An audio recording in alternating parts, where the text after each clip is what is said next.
Thanks for joining us. I'm Susan Page of USA Today, sitting in for Diane Rehm. She's recovering from a voice treatment. Ted Cruz tries to reboot his campaign by announcing a running mate. Bernie Sanders begins cutting staff, but vows to stay in the race until the final primary in June. And former House Speaker Dennis Hastert is sentenced to prison after admitting he sexually abused teenage boys.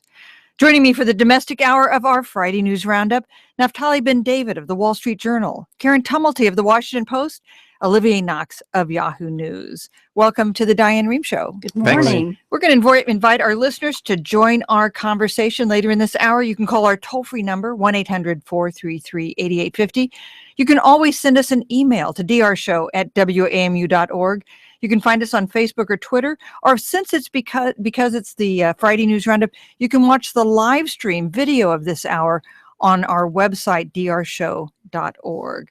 Well, we have to start with politics this week. It seemed like a crucial week, Karen. How close are we now to the finish line when it comes to these nominations? Let's start with the Republican Party. Well, we're much closer than we were a week ago. In the Republican Party, it is now numerically impossible for either of Donald Trump's two opponents, Ted Cruz and John Kasich, to get to the Republican convention in Cleveland with the 1,237 delegates it would take to win on the first ballot. And Donald Trump is significantly closer to that point thanks to his big sweep on Tuesday. Ted Cruz continues to organize on the possibility that there could be a second ballot, at which point everything changes. But it is now looking a lot more like than it did a week ago. That, in fact, and Indiana next Tuesday is going to be crucial, but that Donald Trump may have this thing sewn up. So Donald Trump may have this thing sewn up. Ted Cruz hasn't thrown in the towel yet. In fact, he did something that we haven't seen a candidate do for 4 decades. He named a running mate. Traditionally, you wait to be nominated to name a running mate, but why did he do that, Olivier? And tell us about his choice. He picked Carly Fiorina, who was running for the Republican nomination earlier in the cycle and ultimately dropped out. That it is an unusual move, extremely unusual, but he needs to get more attention. Donald Trump has been hogging up the media attention, and he needs to send signals to Republican voters. He's clearly angling for that second or third or fourth or whatever it is ballot at the convention. He did get talked about, but actually one really interesting thing is he talked the day of that announcement. He actually spoke for something like 35 minutes before Fiorina even came on stage. And it had the vague feel of like, I need to compete with Donald Trump's rallies and speeches where he gets all this media attention. He spoke at length about his campaign, about his goals, and about the rest of it. It is, one wonders whether this is going to last longer and go better than his very deeply bizarre deal with John Kasich to sort of divvy up the next couple of primary states. But it was an intriguing choice. He's got to make the case that he will. I'm trying to. I lost words here, but he's making the case that that people should really give him a good long look at the convention. You know what I thought when he announced he was going to make this big announcement? We all knew beforehand he was going to name Carly Fiorina as his VP. He got all the cable networks to cover him, and he wouldn't give up the mic. He gave basically a stump speech for half an hour, and I thought, well, that's a pretty smart use. I'm not sure Carly Fiorina does him much electoral good, but at least he got attention for a half hour to kind of make his case.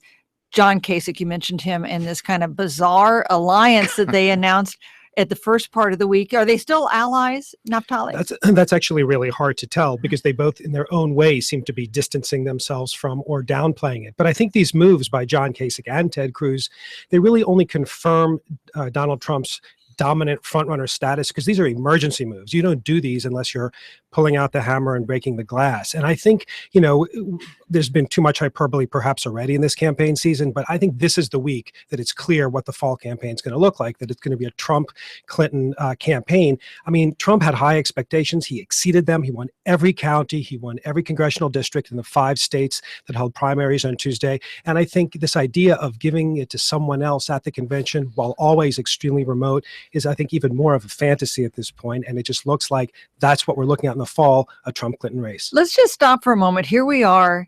Who would have said when we watched Donald Trump descend on the escalator at Trump Tower to announce his campaign that we would be on the Diane Rehm show in April saying He is the likely nominee. There will be a Trump-Clinton race in November. I don't think I saw this coming. Oh, you didn't predict it? I think no, it was so extraordinary. And there was, first of all, a lot of skepticism even that he would run, because he had played with it so many times before.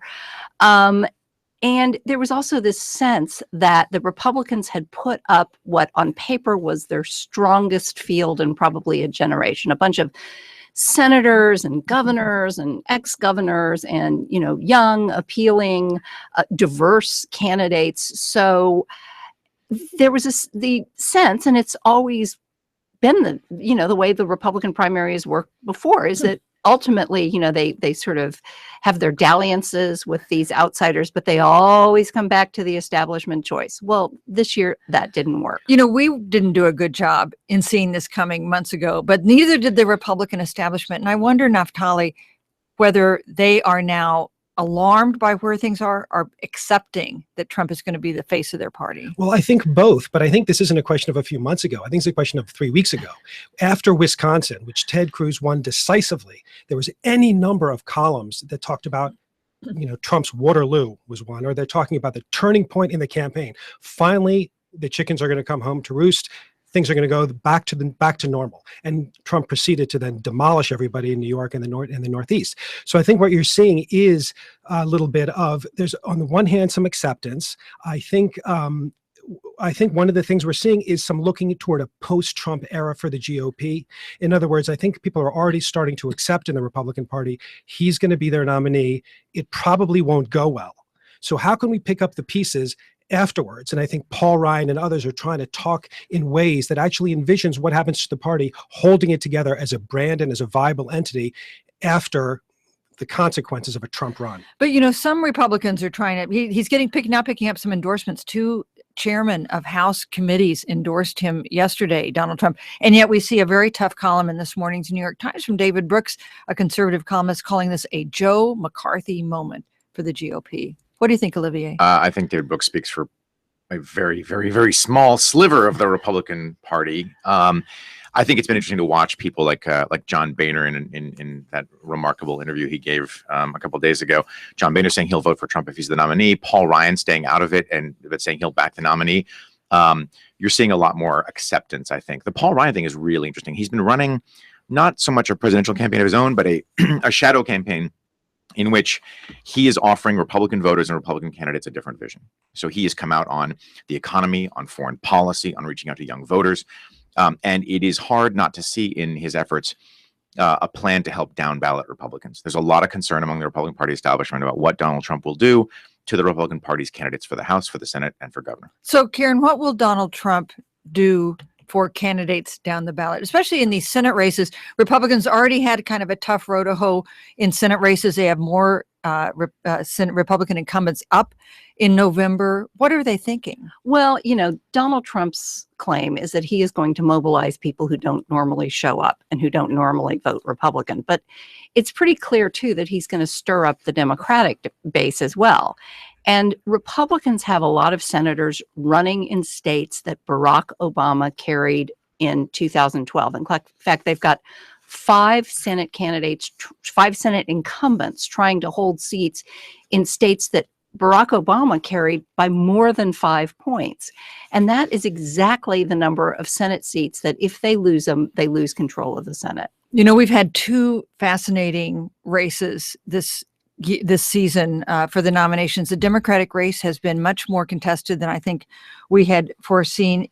Are we near the finish line when it comes to the Democrats, Naftali? I do think we are. And it's interesting in some way that in the Democratic side, you're seeing Bernie Sanders being kind of accepting almost that the race is more or less over. And on the Republican side, there continues to be this sort of defiance and reluctance to accept the reality. But yeah, the Sanders campaign, to my mind, it has the feeling of a campaign in twilight. I mean, I think he talked, he sent a message right after the primary on Tuesday about fighting to the end, but in order to affect the platform. He didn't continue to say, I'm going to be the nominee. Of course, he's laid off a lot of his field workers this week. And I think, let's remember where this began. I don't think anybody thought that Bernie Sanders, this guy from Brooklyn and Vermont, was going to be mounting a serious challenge, but he did. There was a heady moment there where it seemed like he was really going to be an alternative to Hillary Clinton. I think now, in a way, he's going back to what people thought he'd be at the beginning, a guy with a message, a guy whose main accomplishment is going to be pushing the party and the candidate further to the left. Briefly, Olivier, what do you think Bernie Sanders wants at this point? It's a really good question. I think he wants to shift a party he only recently officially joined to the left, and he's done a remarkable job. I definitely got Trump wrong, but I was early in the course of people saying you have to take Bernie Sanders seriously for a couple of reasons. He's an extremely organized politician, and he has his fundraising machine has been an absolutely fascinating story throughout this cycle. When you get people who give you $30, they can give forever, basically, because they're never gonna max out. They're never gonna hit the federal limit. What he wants now is interesting, though. We're going to talk more about the presidential race, including playing the woman card. We'll also talk about the situation in Flint, Michigan, and whether federal help is about to be on the way. And we'll take your calls and questions. We're going to take a short break. Stay with us.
Welcome back. I'm Susan Page of USA Today, sitting in for Diane Rehm. It's our Friday News Roundup, and with me in the studio, Olivier Knox, Chief Washington Correspondent for Yahoo News, Karen Tumulty, she's National Political Reporter with The Washington Post, and Naftali Ben-David, an editor and reporter at The Wall Street Journal. We're taking your calls and questions. Our toll-free number, 1-800-433-8850. Our phone lines are now open.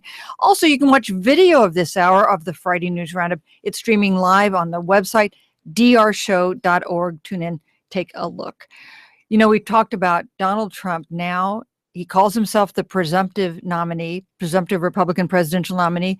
He may be just a bit premature, but it looks like he's going in that direction. So this week, we saw him give a major policy address, his first attempt, I think, at a really coherent discussion of his foreign policy. Why did he do this, Olivier? What was the thinking behind giving the speech? Well, considering that it was mostly recycled points from his stump speeches, it felt like an obligatory sort of a rite of passage. Everyone who runs for president at one point or another needs to give this foreign policy speech. People who run for president presumably have a foreign policy that they can talk about, one would hope. Yeah, in this case, though, it fit very, very neatly with his with this sort of the subtext of his campaign. There's been this message that he's given Americans that you have been betrayed. You've been betrayed by the financial elites, the political elites, and in this case, it was sort of the foreign policy elites. Naftali, you've been based abroad in Europe for the Wall Street Journal. What did you make of the foreign policy that he outlined, does it fit in the kind of Republican and the American foreign policy tradition? Well, I think, he had a lot of pressure to do this. He's the only candidate I can think of, if he is in fact the nominee, who has no military or government experience. And obviously the incendiary comments he's made on the campaign trail raise a lot of questions about how he'd be as commander-in-chief and leader of the nation. I think to the extent that he located himself somewhere, it was not as a neocon. In other words, there was a lot of broad sweeping statements that were sometimes hard to put together, and didn't tell you how he'd handle, let's say, a situation like Syria, but he did make it very clear that he didn't like the war in Iraq. He wanted to pull back from engaging. He kept on saying things like, we can't make every country a Western democracy. And given that the Republican foreign policy establishment has been dominated by people like George W. Bush, John McCain, it really was a signal that there would be some change in that regard. I think if you could put a label on it, it would be a sort of almost Jacksonian kind of nationalism, not to sort of extend this country too much abroad, but where we do to come down with a lot of force. That is why, the slogan he kept coming back to was "America First." Now, that's a slogan that has some historical weight. Baggage, actually. Yeah, a little bit Yes, of baggage. a better word. Yeah, World War II era, don't get involved. Right wing politics, basically, of foreign policy. I don't get the sense that it matters much what the baggage is, because I don't think he and his voters aren't deliberately linking back to that, because it doesn't have any resonance for any voter alive today, really. We're going to be talking more about Trump's foreign policy message and about the reaction it got in capitals abroad in the second hour of our news roundup with our international panel. Well, here's Trump there's never a shortage of headlines when it comes to covering Donald Trump. The woman card. He said that Hillary Clinton was playing the woman card. Karen, what is the woman card, and how can I get one? Yeah, Susan, you just played the woman card by coming to me.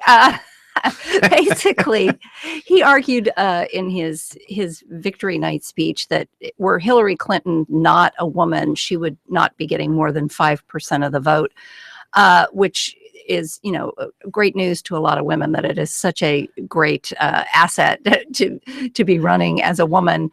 There was an immediate reaction. It really teed her up for one of her favorite applause lines, one she's been using for a long time, which is, if we're playing the woman card, deal me in. And then she went on to talk about a lot of her woman-friendly policies. It is basically an effort to sort of denigrate her qualifications for office. And I think this is something that among women is not going to go over well. And he already has a big, big problem with women voters, who are a majority of voters. 70% of women voters now have a negative impression of Donald Trump. And I have to say that Mary Pat Christie, the wife of the governor of New Jersey, was standing just behind him when he made this statement.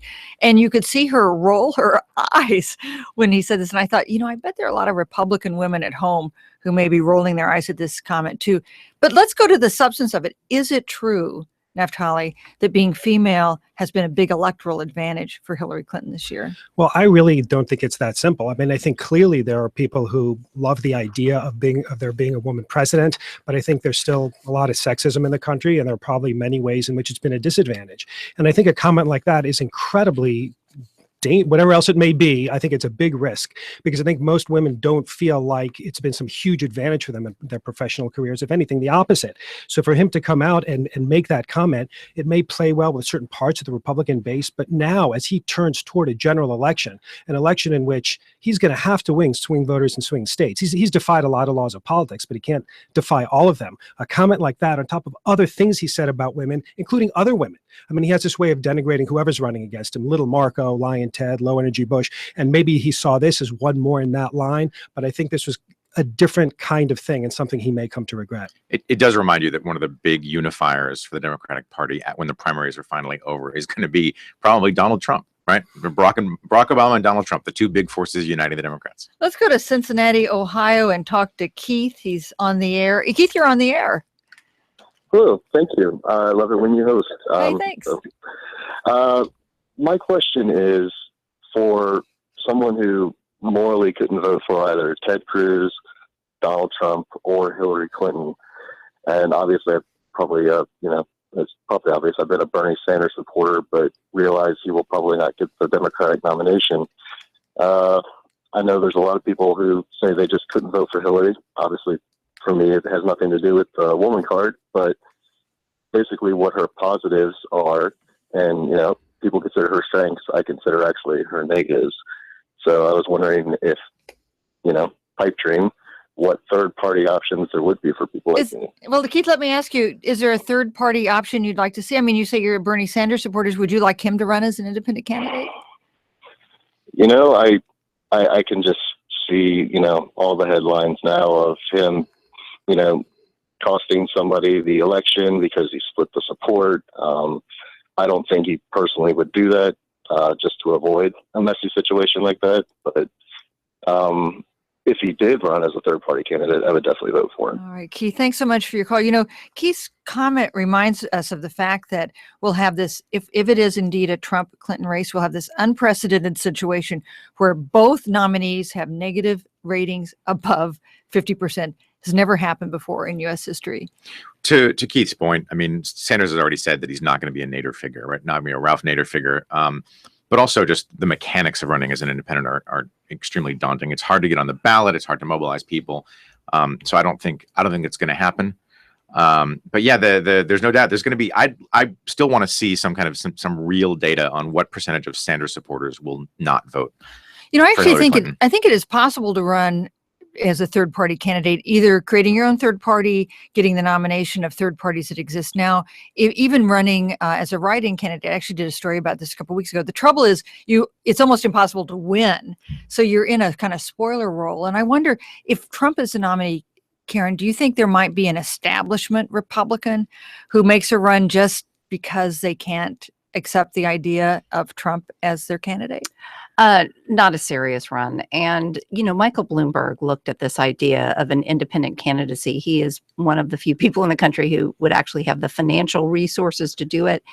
And he came to the conclusion that if you didn't do it by the first or second week of March, it was just basically too late to sort of get on all the ballots you needed to be on and essentially get a national operation going. Keith, thanks so much for your call. I mean, this also highlights one of the main characteristics of our political system. In other words, in Europe and in parliamentary systems, if you have a good solid 20% of the vote, you can run, you can get a position in parliament, maybe you can enter a coalition government, you can have influence. And arguably one of the reasons that a lot of voters feel frustrated is that where they come out in the political spectrum, they feel like there's nobody who ever represents them who gets into government. So whether you like it or dislike it, this is a really sort of unique feature of our particular binary political system. Let's go to Carlisle, Pennsylvania. Pennsylvania is a state that had a big primary this week, and we'll talk to Tim. Tim, thanks for joining us on the Diane Rehm Show. Thank you so much for having me on the air. I just have a quick comment and a quick question. Comment being, I think the punditry keeps underestimating Donald Trump. It seems like the quote-unquote political rules have kind of been shifting and changing, either in more towards candidates like Donald Trump, outsiders, and things like that. And I'm a Democrat. I unfortunately see Donald Trump as a very powerful candidate and kind of unifying force. Unfortunately, I think he needs to start being taken more seriously. Quick question on the flip side, for Bernie Sanders, he seems to still be in the race. He seems to still be wanting to gain delegates, even though he's probably not going to get the Democratic nomination. Does him having more delegates going into the Democratic convention, does that help him in any way, even though he's probably not going to get the nomination? Okay, Tim, thanks very much for your call. What's the good of more delegates if you're going to lose Olivier? Is there a point? Still more influence, because if you're Hillary Clinton and you think you're going to sew this up, you obviously want the maximum number of delegates. So of course it has some influence. It's a little intriguing to me that Bernie Sanders is talking about shaping the party platform. I can't really think of a presidential candidate who was compelled to do anything by their party's platform at the convention.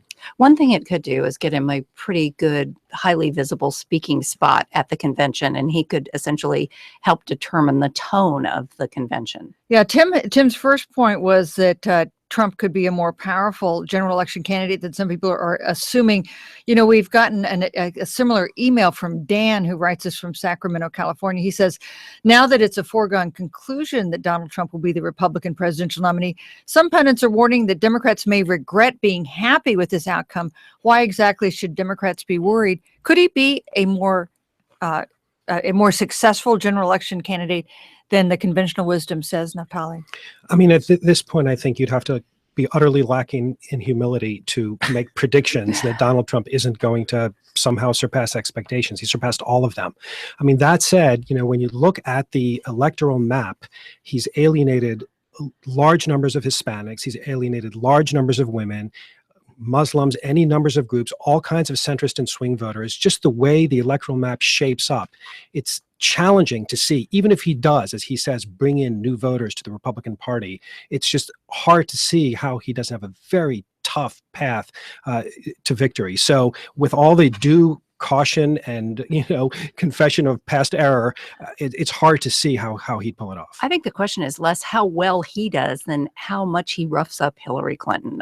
That's one thing that her campaign, they have no idea what direction the attacks are going to be coming from on any given day if Donald Trump is the nominee. I'm Susan Page, and you're listening to The Diane Rehm Show.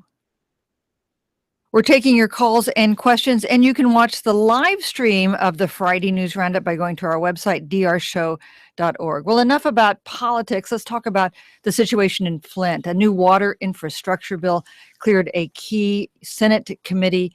Is help on the way for Flint, Michigan, Olivier? I'll believe it when the president signs it. There have been so many hurdles to so many basic pieces of legislation that it's just not a given at all, even though there's widespread outrage about the poisoning of people, the good people of Flint. I've grown to be skeptical that anything happens easily in this Congress. Why? What do you think, Karen? Well, I did pass the Senate Environment and Public Works Committee by a 19-1 bipartisan vote.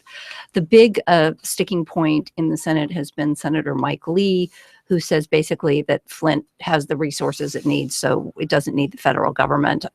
Again, a 19-1 vote suggests a lot of momentum behind an issue. Meanwhile, the White House announced that President Obama, will head to Flint next week. What's his message going to be? Why is he making this trip, Naftali? Well, it's an interesting question. The ostensible reason for it is that a young girl from Flint sent him an email asking to meet him, and he is going to respond to that request as a president who cares about the citizens. And, you know, I think that's, I don't want to in any way denigrate that, but it's true that increasingly I think Democrats are starting to see Flint as an issue that encapsulates a lot of the points that they want to make. It affects racial equality, it affects income inequality, it touches on the environment, it touches on infrastructure spending and on the overall role of government. So I think you've seen, first of all, Bernie Sanders and Hillary Clinton visited, then they held a debate there, now the president's visiting, and I think Flint is something that they feel they can hold up as an example of what they think needs to change about the country. And of course, we saw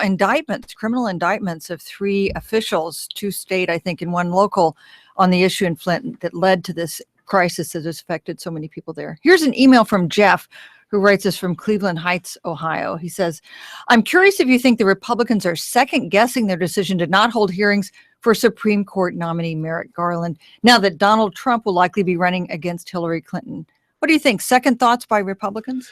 I mean, I think there have to be some. I mean, on the one hand, the thing seemed very shrewd, a good move by McConnell at the time, just from a pure political perspective. But now they're in the position of saying that they're delaying a confirmation until they hope Donald Trump becomes president. And I think that puts them it's just one more way that Trump has kind of mixed up the political landscape. And I think it puts them in a much tougher position. So I don't know if I'd say they're second guessing it, but clearly this is an aspect of the whole thing they hadn't foreseen. I think that, despite their public comments to the contrary, that should Hillary Clinton win this election, you are going to see Merrick Garland confirmed in a lame duck session, because they know that whoever she would nominate would be pretty far to the left of this nominee. And would Democrats go along with that?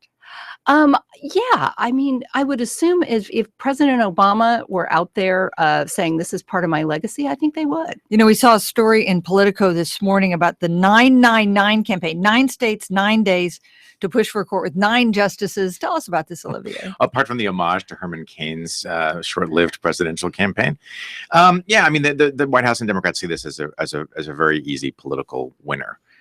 Whether they get the big prize, of course, is getting him onto the court. That would be a big step. But falling short of that, they're still delighted to have this issue. They've got a candidate who hasn't really been bruised by any of the opposition research from Republicans. There's widespread belief that he's qualified to sit on the court. They love this. They're going to have the president running around the country and telling people like, look, I've got this qualified nominee.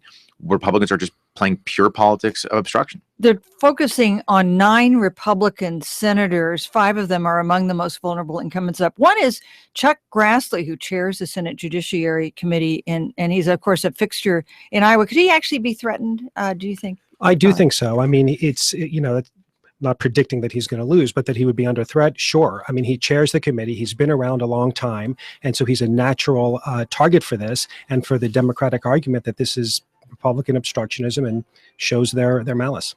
We're going to take a short break. When we come back, we're going to talk about another Supreme Court issue, and that was the discussion about whether former Virginia Governor Bob McDonnell's corruption conviction should be overturned. Stay with us.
Welcome back. I'm Susan Page of USA Today, sitting in for Diane Rehm. It's our Friday News Roundup. In the studio with me, Karen Tumulty of the Washington Post, Naftali Ben-David of the Wall Street Journal, Olivier Knox of Yahoo News. And you can send us an email. You can give us a call. You can watch the live stream of this hour of the Friday News Roundup by going to our website, drshow.org. You can see the fabulous vintage tie that Olivier Knox is wearing today. You know, we're seeing reports since we came on the air that Indiana Governor Mike Pence at noon will endorse Ted Cruz for president.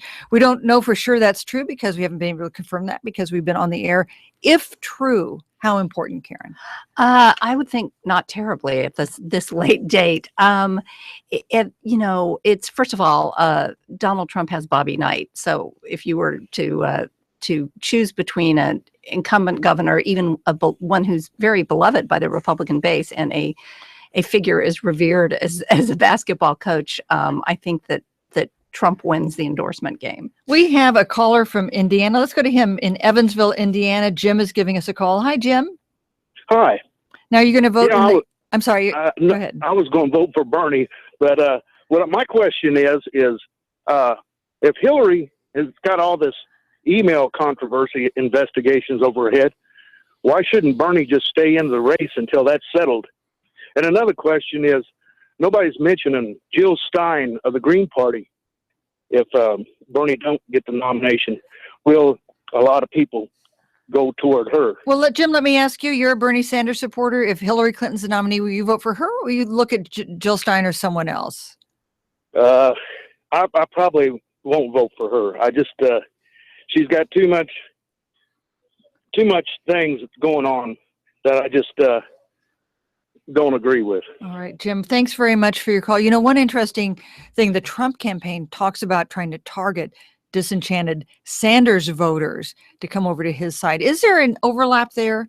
Do you think that might work for them, Olivier? There is some overlap there. There's I think the way it was put to me by a Democratic senator was the retired white union members who actually a fairly sizable proportion of them went from being Hillary voters in 2008 to becoming Tea Partiers in certain parts of the country, according to this Democratic senator. So there is some overlap there. They could do that. Some of the same themes have emerged. You know, Bernie says the system is rigged. Donald Trump says the system is rigged, but I can bend it to your will. There is some overlap there. In terms of Jill Stein, I don't. Again, I really wonder what proportion of Bernie voters will absolutely not vote for Hillary Clinton. Yeah, the number now is pretty high in polls, but that's usually the case at this point because tempers are still pretty high. It doesn't mean anything. It's like looking at general election polls. You know, Sanders beats Trump X to X. You can't assume away the general election campaign. Naftali, what about Jim's other point, which is, what about the email investigation still going on? Could that have a really catastrophic effect on Hillary Clinton's campaign? I mean, I think it's certainly something that Democrats are worried about because it is still unresolved. I mean, my sense is it's the kind of thing that's going to go on. I mean, in fact, to answer the question of why Bernie Sanders doesn't stay in, because it shows no sign of ending anytime soon. So, it's not like if he just waits a couple more weeks, then it would be clear what the outcome is. So it strikes me as one of these things that'll be a low-grade scandal, like many of the Clinton scandals of the past, and it'll just drag on and on and on, perhaps without any definite resolution. Naftali actually used the image that Democrats talk about, which is the in case of emergency break glass image. There's actually a fair amount of conversation about that. If you read that fantastic John Boehner interview, you saw that he is he believes that, or he says he believes that that Hillary will be crippled by the email scandal and Joe Biden will come in with Obama's support. Now that's far-fetched, obviously, but know who would love that? Joe Biden would love that. Well, he's been expressing regret about not running, right? So, but you do have to think that Democrats, we know that Democrats are talking about this. What if? So both sides are talking about what if. Republicans are talking about what if Paul Ryan could come through in as the white knight at the convention, and some Democrats say maybe Joe Biden will parachute in. But Karen, what do you think the odds are? I think that most people who have looked at this think the odds of her getting indicted are pretty low, because the legal responsibility on these emails falls primarily on the person who sent them, not the person who received them, on handling classified information. It could be an ugly outcome, but again, I think, and the fact that Bernie Sanders essentially began the debate season by pronouncing that people were sick and tired of hearing about her damn emails, I think I just don't think it's going to be quite the crippler that a lot of people on the right would like to see. We saw a really interesting Supreme Court oral arguments this week in the case of former Virginia Governor Bob McDonnell. He had been convicted of corruption. Man, Naftali, the justices seemed very skeptical that justice had happened here. Yeah, this was a case where McDonnell was convicted in 2014. He had accepted, this part is not in dispute, he'd accepted about $170,000 in gifts from a CEO named Johnny Williams. And in return, he'd arranged a lot of meetings for him. He enabled him to hold lunches at the governor's mansion, that sort of thing. He was trying to get the state to have clinical trials of a dietary supplement he wanted to produce. So the question for the justices was, is what McConnell did, were they official acts, and it was this therefore bribery. So they were focused on whether just like setting up meetings, for example, whether that counts as enough of a act in your public capacity to really amount to a bribe. And as you say, the justices were to a surprising degree seemingly unified that this was a little bit too vague and fuzzy of a proposition. But this argument, I think, is sending tremors through the prosecutorial community, because there are a lot of cases like this out there. And if doing things like setting up meetings, holding lunches, and providing access, are not considered official acts from a bribery perspective, it would throw a lot of cases into question. They were arguing, some of the justices in their questions, that this is just what politicians do and you can't criminalize the political process. I wonder if some Americans might look at it and say, yeah, that's exactly the problem. Yeah, absolutely. When Justice Breyer says that the conviction puts at risk behavior that is common, that is a recipe for giving the Justice Department and prosecutors enormous power over elected officials, I think the average American might say, well, huzzah. Let's go back to the phones. We'll go to Bernie calling us from Louisville, Kentucky. I'm assuming you're not the Bernie. No, this is the other Bernie. Yeah. The one that lives in the Derby town. All right. Well, thanks for giving us a call. Well, yeah, quickly, I was just going to say, thank you all for all your work you do. One thing you can't say, it hasn't been fun. This has been more fun listening to you all and this whole election process. I've been a John Kasich supporter ever since David Brooks said on PBS NewsHour one night that he just liked what he had to say, so I started paying attention. I've been supporting him for a long time. But Bernie Sanders seems to have started a conversation that will be ongoing after the election, and I think that's very important. Plus, this morning on Morning Joe, Tim Kaine was on the panel, and they kept making the mention the possibility he being Hillary Clinton's running mate. Any thoughts on that? Yeah. Okay. Thanks very much for your call, Bernie. Yeah. I mean, you can argue that in some ways, Virginia, Tim Kaine's home state, is the new Ohio. In the last few cycles, it is very much a swing state. It comes very close to the exact, national race outcome. And so with Tim Kaine, what you would have is he speaks Spanish. He was a popular governor of a very important state. He would, in some ways, be a very sort of check-the-box traditional kind of running mate, should that be what Hillary Clinton decides to go with. She could also decide she is going to double down on history and pick another woman. She could do something that was very much an appeal to the party left. It's going to be, I think, in many ways, a calculation. People always say primarily of who could take over if something were to happen for the president, but it's also who's going to help me win. Hillary, we had a caller who had a question earlier about whether Hillary might pick Bernie Sanders as her enemy. That caller has hung up, but let me ask the question. It's possible that we'd end up with both of them on a unity ticket. I think that's less likely, but I think one interesting figure in all this is Sherrod Brown of Ohio, he has a lot of Bernie-like qualities. He's a real populist figure, and he's able to get out there and give these very sort of rabble-rousing, and I mean that in a good way, speeches that get to the passions of a lot of Democrats. So depending on which way she wants to go, if she wants to go more to the center, Tim Kaine would make sense. But if she wants to really respond to those voices that have supported Bernie Sanders, maybe somebody like Sherrod Brown. All right, let's go back to the phones. We'll talk to Josh, calling us from Harrison County, Indiana. Josh, thanks for holding on. Oh, that's no problem. So do you have a question or a comment? Yes. Well, my question is, I'm an environmental health specialist for the county, Harrison County, Indiana. Basically, I was wondering, who, as far as your speakers think, who would be the best for building up? Because I kind of cross over on both sides. I mean, I am concerned about the infrastructure and water quality. Anybody out there listening, call your health department. If you have issues, call them right up, because, I want to know. And, I have the ability to go out and test and see if the water quality is, questionable. But as far as on political lines, I would like to see a better infrastructure. But, budgets going towards that. I get my hands tied a lot, and I just wanted to know what they thought as far as, presidentially, and then, the trickle down effect from that, what would be the best.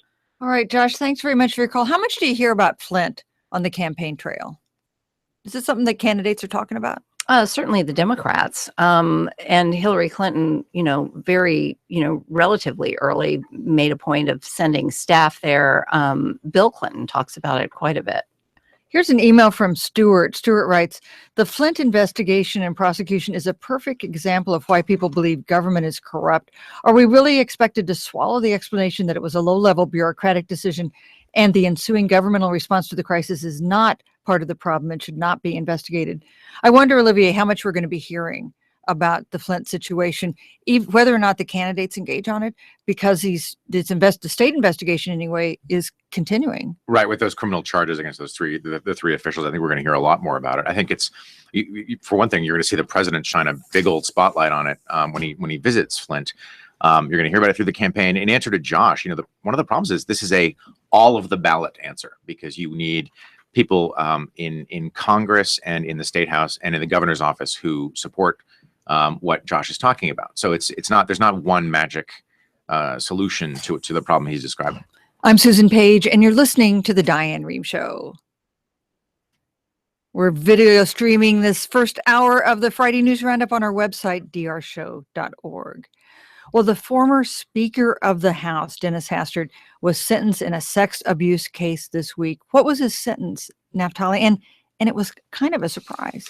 It was a surprise. He got 15 months in prison in addition to 2 years of supervised release, and he was required to get treatment for sexual dysfunction, for lack of a better term. For abuse of teenage boys when he was their coach. Right. Yeah. But that's not what he was sentenced for, which is what's so interesting about this. And you could argue about the rights or wrongs about this, without, of course, disputing that it was a horrible offense. But he was actually being charged for withdrawing certain amounts from his bank account in an attempt to hide the fact that he was paying hush money to cover up some of this sexual abuse. So he got a tougher sentence than really the prosecutors had even been asking for. And that's one of the notable things about the case. But of course, the other notable thing is this guy was Speaker of the House. He was second in line to the presidency for years. He was very, popular and powerful. And in fact, one of the great ironies, he was elevated to that position as sort of a beacon of morality in what then seemed to be a morass of immorality. This was during the time of the Clinton impeachment over Monica Lewinsky.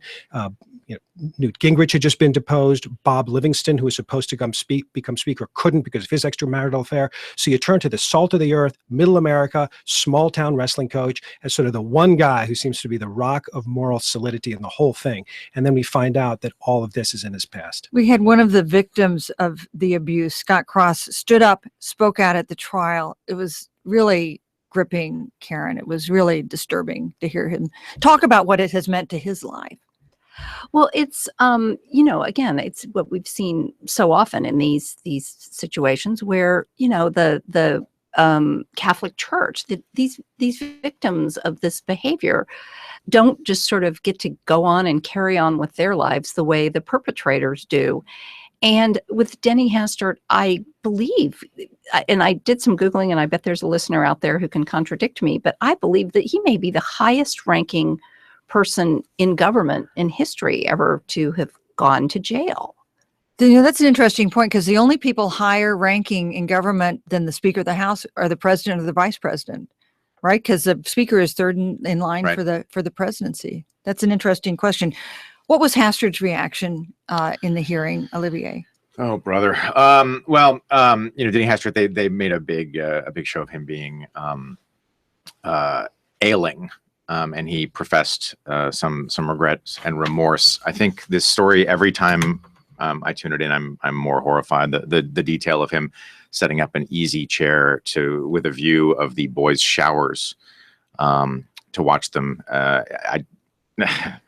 As the father of a young boy, it's the kind of story that just keeps you up at night. Here's an email from John. He writes, more important than Mr. Hastert's sentencing is, where does a one-time high school wrestling coach find $3 million to pay off his victims? Do we know where he got the money for the hush money? I mean, I personally don't know the details of his finances, but it's never hard for a former high-ranking official to go ahead and make money once they leave office. So to me, that, I guess, didn't strike me as the most salient question arising here. Yeah. Let's go to a different topic as we go to the end of this hour. We had another House Speaker, John Boehner, say that Ted Cruz was Lucifer in the flesh. And we now have a story posted on the Hill that says Satanists are protesting the comparison with Cruz. A leading Satanist group is trying to distance itself from Ted Cruz after he was compared to Lucifer. Karen, put this in some political context for us. So they're arguing that he was bad-mouthing the devil. Is that the argument Or there? they don't want to be associated with Ted Cruz? Right. It's really interesting first of all, it does appear that the former speaker did not know that this would become public, these statements. But the fact that Ted Cruz was such a thorn in his side because he was constantly acting almost as the chief deputy whip of the Tea Party members of the House and constantly sort of stirring them up. And especially at these moments where, government shutdowns were looming that John Boehner was doing his very best to prevent. It reminds us of how deeply, deeply disliked Ted Cruz is among the power brokers and pretty much everybody else on Capitol Hill. Yeah, I mean, if it's viewed that a comparison of you and the devil is potentially insulting to the devil, then that tells you everything you need to know about Ted Cruz's popularity and really the dilemma facing the Republicans. If he's the guy who's the alternative to Trump, I think that's why they're in such bad shape. It's been one of the strengths of Donald Trump, right? That the alternative was Ted Cruz, who a lot of Republicans don't like. Right, and you got to say this for Ted Cruz. He's drawn some of the best insults of this campaign season. You remember when Lindsey Graham, the Republican senator from South Carolina, said that if someone murdered Ted Cruz on the Senate floor and the trial were held in the Senate, they would be acquitted. He's drawn some of the best stuff. We talk about low energy Bush and the rest of it, but really Ted Cruz has drawn the best insults of the cycle. And with that, we're going to close this hour of the Friday News Roundup. I want to thank Karen Tumulty of the Washington Post, Olivier Knox of Yahoo News, Naftali Ben David of the Wall Street Journal for joining us. Thanks for being with us. Thank you. Thank you. I'm Susan Page of USA Today, sitting in for Diane Rehm. Thanks for listening. The Diane Rehm Show is produced by Sandra Pinkert, Denise Couture, Rebecca Kaufman, Alexandra Botti, Susan Casey, Danielle Knight, and Allison Brody. The engineer is Alex Drewinskis.